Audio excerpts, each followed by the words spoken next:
बढ़िया है। ये आकर चारों लगा करते हैं, आप लोग देखें और इससे इबरत लें। सासू माँ, आपको अगर दिक्कत हो तो मैं आपका हाथ पकड़ कर चढ़ाने से नहीं पड़ता।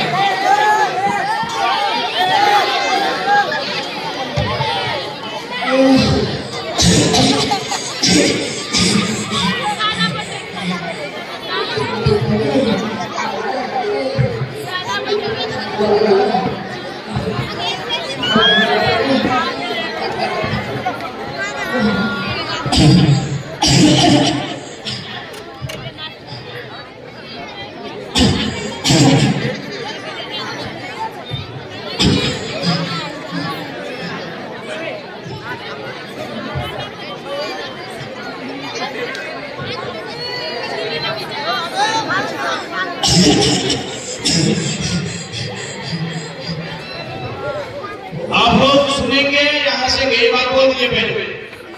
आप लोग सुनना चाहते हैं?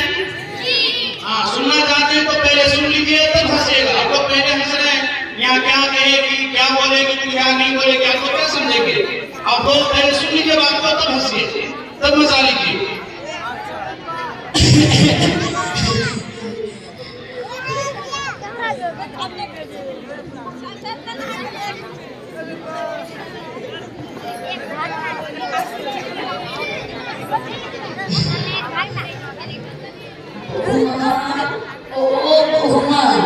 এদিকে আছো, একবার আসতে পারবে মা?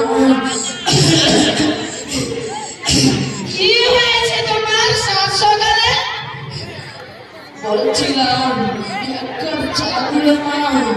সকাল হইতে পারলো না আর বলি শুরু হয়ে গেল অর্ডারের পরে অর্ডার। দিবা মা? দিচ্ছি।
আল্লাহ, তুমি আমাকে ওই হাত থেকে হেফাজত রাখো মাবুদ।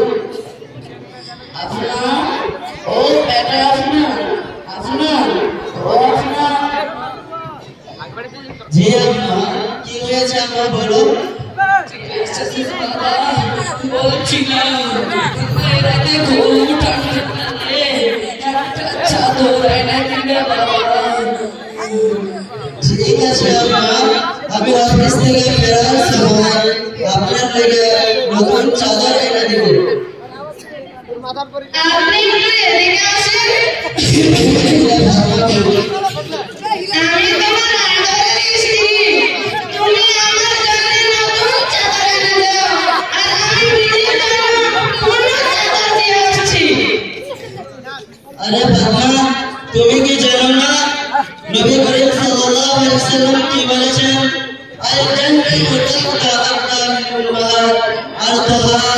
মায়ের পায়ের তলে সন্তানের জান্নাত আর মা তো শুধু একটা চাদর চেয়েছে।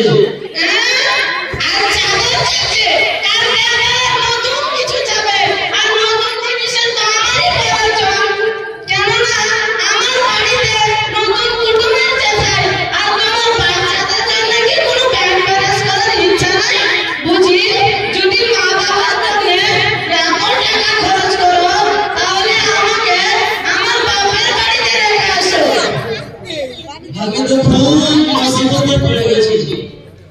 কি করবি মায়ের কথা শুনি কি স্ত্রীর কথা না শুনি তো স্ত্রী বাপের বাড়ি চলে যাবে এত খুব বড় হিসেবে লাফারি বুঝলেন মাই আমার মনের কষ্ট করতে পারে ঠিক আছে ফাতেমা পুরানো চাদরটি আমাকে দাও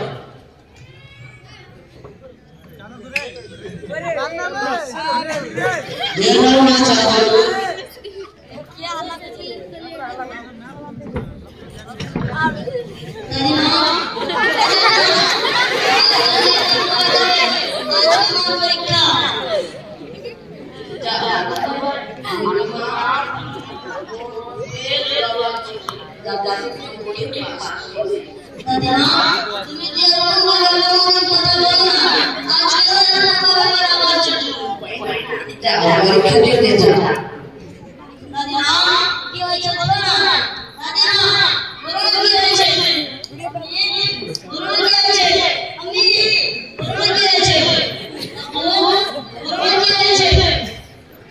তোমাকে আর কি বলবো বাবা তোমার দাদিমার রাতে খুব ঠান্ডা লাগে তাই আমার কাছে একটা চাদর চেয়েছে কিন্তু তোমার আমি নতুন চাদর চেয়েছে তাই তোমার দাদিমাকে ওই পুরনো চাদরটা দিতে হয়েছে দাদিমা তুমি কোনো চিন্তা করো না ওই চাদরটা তুমি আমাকে দাও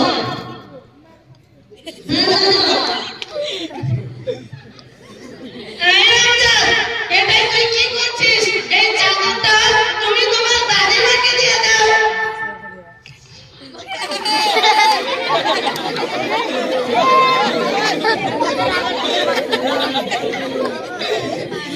মা এই চাদরটা আমি দুটো করছি একটু আমার কাছে রেখে দেব আর আপনি যখন বুড়ি হয়ে যাবে এই চাদরটা আমি আপনাকে দিব হায় আল্লাহ আমার কাজের আসর ছেলের উপরে পড়েছে বেটা তুই কি সেদিন আমার ওই চাদরটা দিতে পারবি কেন দিতে পারবো না যেমন আপনারা বলে আমার আব্বুকে এই চাদরটা আমার দাদিমাকে দেওয়া হয়েছে তাই আমার যে স্ত্রী হবে তাই বলেছে এই চাদরটা আমাকে আপনাকে দিতে হবে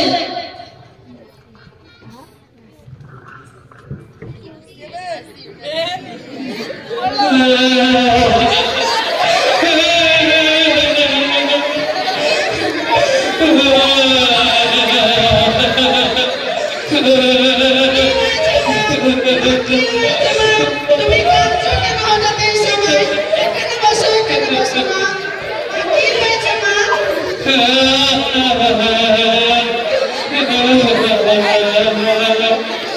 কি বলবো বেটি পথে বাবা তোর ভাবি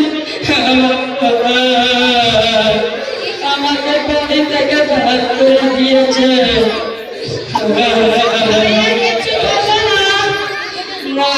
আমার তো তোর ভাইয়া গোদের গলা হয়ে গেছে পৌঁছাতে বলে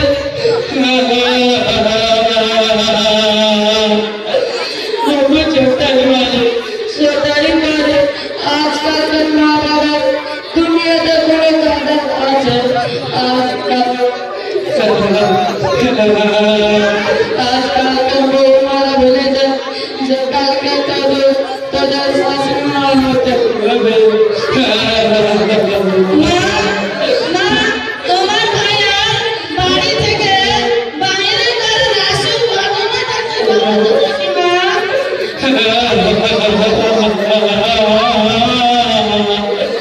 ঘটনাটা তেমন কিছু না শুধু তোমার ভাইয়াকে বললাম বাবা আমাকে তুমি লাগে একটা চাদর আনে দিস তোকে তোর ভাবি বলতে লাগলো মা বাবার পিছনে যদি এত টাকা খরচ করো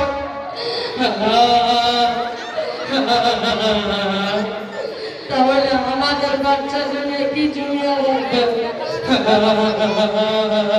প্রতি মাসে হাজার হাজার টাকা খরচ হচ্ছে আর নিজের গর্ভধারণী মার জন্য মাইনেতে 200-300 টাকা খরচ করতে এত ঝগড়া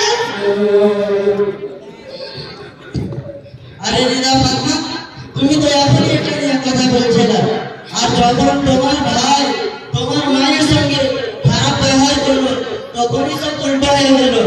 আর তুমি তো আমার মায়ের খিদমত করে দেবে, বরণ করো, আর মায়ের জন্য কিছু জিনিস নিয়ে আসলে তুমি রাগারাগি করো। যে বলতে পারছি তোকে আমার মা বলে বলতে লজ্জা করছি, তুই তো শাশুড়ি মার সঙ্গে ব্যবহার করছিস।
আমি অভিনয় ছিলাম ছেলে, আমার মা তো স্ত্রীর কথা শুনে মা বাবাকে কষ্ট দিল না।